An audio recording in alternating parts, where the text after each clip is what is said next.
All right, let's talk about red herrings, because I think most of us who run games think we know what they are.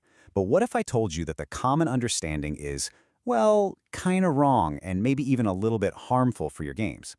I mean, if you ask pretty much anyone what a red herring is, you're going to get the same few answers, right? The classic stuff. You know what I'm talking about. First thing that comes to mind is The false suspect. Or, it's The wrong clue. And of course, the big one, The dead end, the thing that just leads the party completely astray from the real truth. But here's the thing. For tabletop games, that whole definition, it's not just incomplete, it can be actively harmful to your mystery. Why? Because red herrings just don't work the same way in a game like D&D as they do in a book or a movie. So today, let's actually dig into this. We're going to tackle a few key questions that I see all the time. Like, what is a red herring when we're talking about a game? Can a character actually be a red herring? And probably the most important question of all, how should we as DMs really be using them to make our games better? Okay, so let's start by building a new definition. See, in a normal story, like a book or a movie, a red herring is super straightforward. It's just a deliberate piece of misdirection, right? The author puts it in there specifically to throw a passive audience off the scent. But here's the key. In our games, the audience, our players, they are anything but passive. They're not just sitting back and watching the story happen. No, they are making choices, they are pushing the story forward. And because of that, a red herring can't just be a simple misdirection anymore. It has to be something else. It has to be a playable lead. And that, right there, is the most crucial difference we need to understand. Think of it this way. In a game, a red herring's purpose isn't just to be wrong, its purpose is to be investigated. And if your players can't poke at it, pull it apart, and actually investigate it in a way that feels meaningful, then it's not a red herring. It's just noise. It's static. And that's the last thing we want cluttering up our games. Okay, so this is where things get tricky. And it's a trap a lot of us fall into. I've definitely been there. We think we're being clever and dropping in these brilliant red herrings, when in reality, all we're doing is creating frustrating dead ends. Just think about it for a second.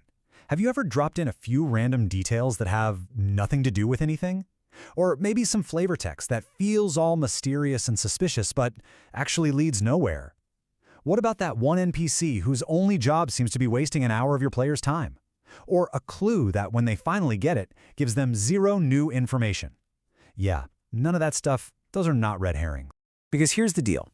A real red herring is not a time waster. It's not a prank you're pulling on your players, and it is absolutely, positively not a gotcha moment. If your players follow that lead and learn nothing, then it has failed as a game element. You know, in a really well-designed mystery, every single lead should be educational in some way, even the ones that turn out to be wrong.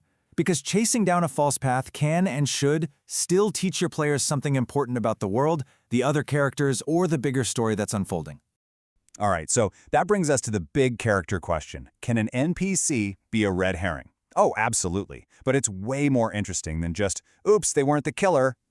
A really good red herring character, well, they look suspicious for reasons that actually make sense. They've got secrets for sure, but they're not the relevant secrets, not the ones the players are actually hunting for.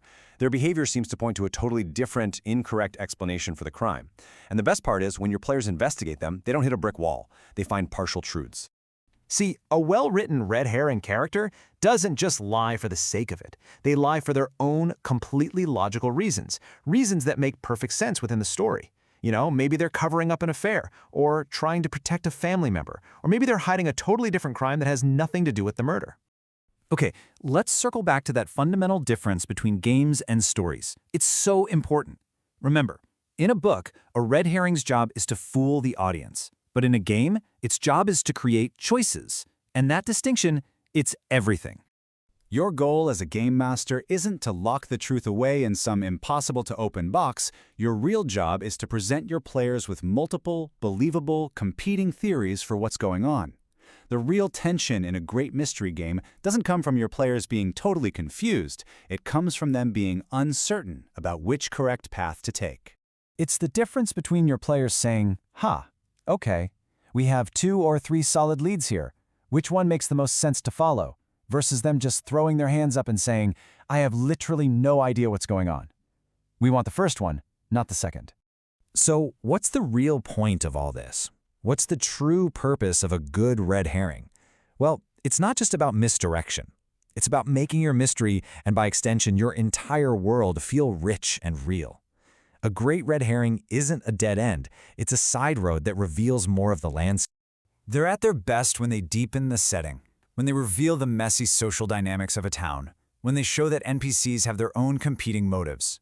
They expose hidden conflicts simmering under the surface and can create some amazing moral ambiguity. In short, they make your world feel less like a game board and more like a living, breathing place.